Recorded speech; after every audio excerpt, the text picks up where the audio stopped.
लद्दाख के पैंगोंग से सेना के डिसएंगेजमेंट के बाद चीन के तेवर नरम पड़ते दिख रहे हैं। चीन के विदेश मंत्री वांग यी ने कहा है कि भारत और चीन एक दूसरे के लिए खतरा नहीं बल्कि दोस्त हैं। दोनों देश एक दूसरे की अनदेखी नहीं कर सकते, इसलिए हमें नुकसान पहुंचाने वाले काम रोकने चाहिए। उन्होंने साफ किया कि सीमा विवाद हमें विरासत में मिला है, लेकिन यह दोनों देशों के संबंधों की पूरी कहानी नहीं है। अहम यह है कि दोनों देश विवादों को सही तरीके से सुलझाने की कोशिश कर रहे हैं, साथ ही आपसी संबंधों के विकास के लिए भी काम कर रहे हैं। डिसएंगेजमेंट के बाद यह वांग यी की भारत चीन रिश्तों पर पहली टिप्पणी है। उन्होंने कहा कि चीन और भारत दोस्त और सहयोगी हैं, लेकिन उनके बीच कुछ मसलों पर संदेह की स्थिति है।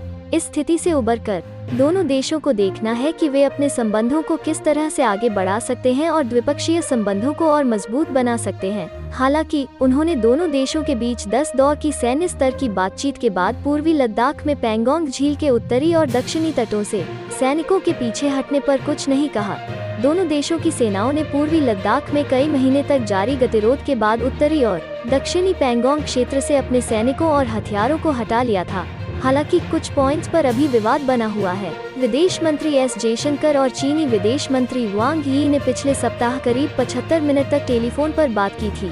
जयशंकर ने वांग से कहा था कि द्विपक्षीय संबंधों के विकास के लिए सीमा पर शांति और स्थिरता जरूरी है। जयशंकर ने कहा था कि गतिरोध वाली सभी जगहों से सैनिकों को हटाने की प्रक्रिया पूरी होने के बाद दोनों पक्ष क्षेत्र से सैनिकों की पूरी तरह वापसी और अमन चैन बहाली की दिशा में काम कर सकते हैं। इससे पहले शुक्रवार को चीन में नियुक्त भारत के राजदूत विक्रम मिस्री ने चीनी उप विदेश मंत्री लुओ झाओहुई से मुलाकात की। उन्होंने पूर्वी लद्दाख के शेष हिस्सों से दोनों देशों के सैनिकों की वापसी की प्रक्रिया पूरी करने की जरूरत पर जोर देते हुए कहा कि इससे सीमा पर शांति और स्थिरता बहाल करने में मदद मिलेगी।